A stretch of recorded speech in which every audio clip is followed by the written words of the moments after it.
Hello बच्चों, आपका हमारे आइडियल देव क्लासेस में स्वागत है। बच्चों, आपको हम कक्षा 10वीं की विषय गणित त्रिकोणमिति के अध्याय 8 की प्रश्नावली 8.3 समझा रहे हैं। प्रश्नावली 8.3 के इसके पहले आपको प्रश्न 4, 5, 6 समझाए थे। इसके पहले आपको 3, 4 और 5 बताए थे। अब आपको हम प्रश्न क्रमांक 6 समझा रहे हैं। प्रश्न क्रमांक 6 क्या है देखिए। प्रश्न क्रमांक 6 क्या है देखिए। प्रश्न क्रमांक 6 है, यदि ए बी और सी त्रिभुज ए बी सी के अंतःकोण हो तो दिखाइए कि साइन कोष्ठक में बी धन सी बटे 2 बराबर कॉस ए बटे 2। यहाँ पे दिया है आपको त्रिभुज के 3 कोण दिए हैं, ए बी सी। वो भी कौन से कोण हैं? अंतःकोण हैं। आपको मालूम होना चाहिए कि त्रिभुज के अंतःकोणों का योग कितना होता है। त्रिभुज के अंतःकोणों का योग 180 अंश होता है। और ये त्रिभुज के 3 अंतःकोण दिए हैं और आपको सिद्ध करके लाना है कि साइन बी धन सी बटे 2 बराबर कॉस ए बटे 2। देखिए कैसे हल करते हैं। सबसे पहले हम इसे हल लिख देते हैं, प्रश्न को हल लिखे। और जो दिया है, क्या दिया है हमारे पास? दिया है त्रिभुज एबीसी के अंतःकोण, तो क्या हो जाएगा? त्रिभुज एबीसी के अंतःकोणों का योग कितना होता है? 180 अंश होता है। तो हम क्योंकि अंतःकोण है तो उनके हम तीनों कोणों का योग ले लेंगे। त्रिभुज के अंतःकोणों का योग कितना होता है? 180 अंश होता है। अंतःकोण कौन से हो गए? ए धन बी धन सी बराबर 180 अंश। अब क्या करेंगे, हमें एक साइड पे ए लाना है, एक साइड बी धन सी लाना है।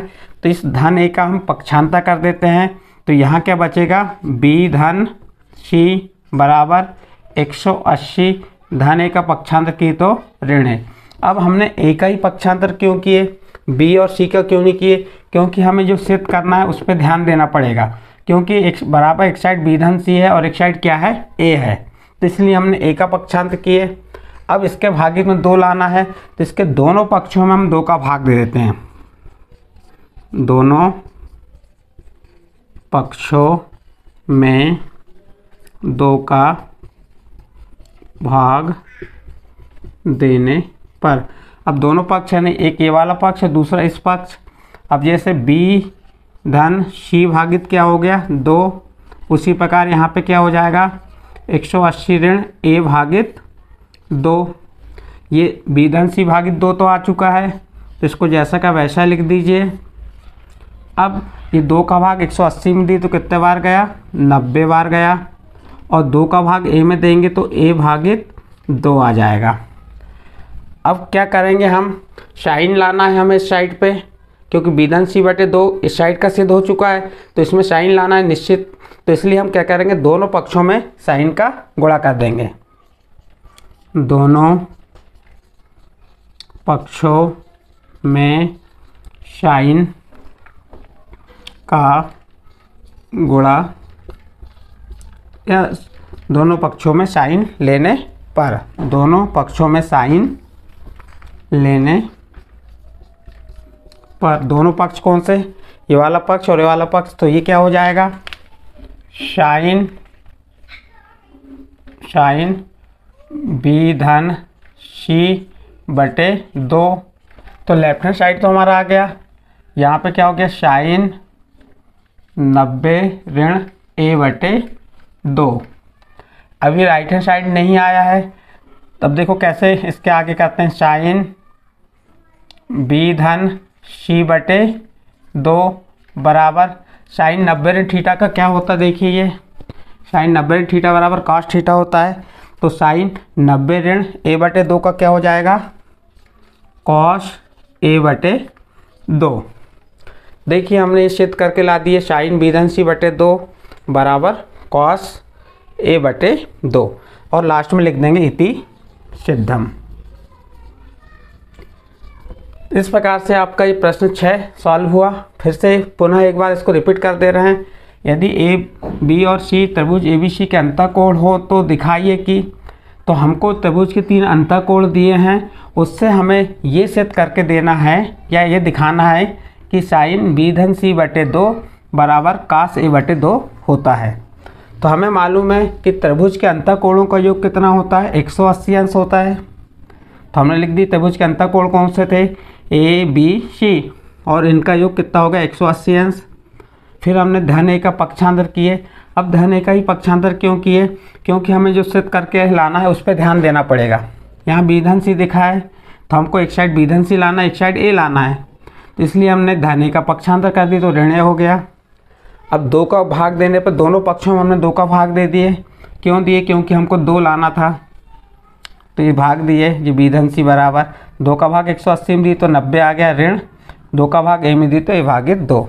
अब साइन लाना है, क्योंकि बी धन सी वाला तो आ चुका था, इधर साइन लाना है हमको, तो हमने साइन का दोनों पक्षों में साइन ले लिए, और ये साइन 90 ऋण ए बटे 2 का हो गया कास ए बटे 2। इस प्रकार से हमने ये सिद्ध करके ला दिए।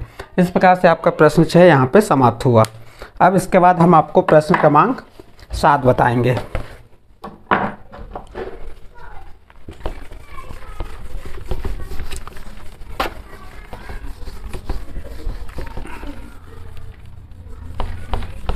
अब देखिए आपको हम प्रश्न क्रमांक 7 बता रहे हैं।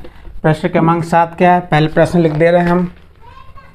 प्रश्न क्रमांक 7 क्या कह रहा है, साइन 67 अंश धन कॉस 75 अंश को 0 अंश और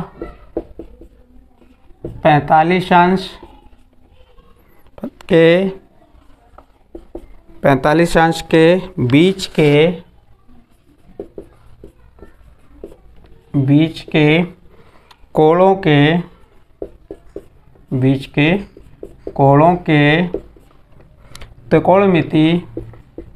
के कोणों के त्रिकोणमिति अनुपातों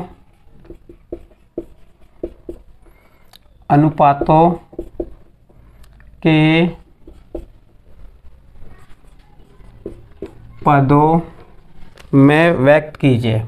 पदों में व्यक्त कीजिए।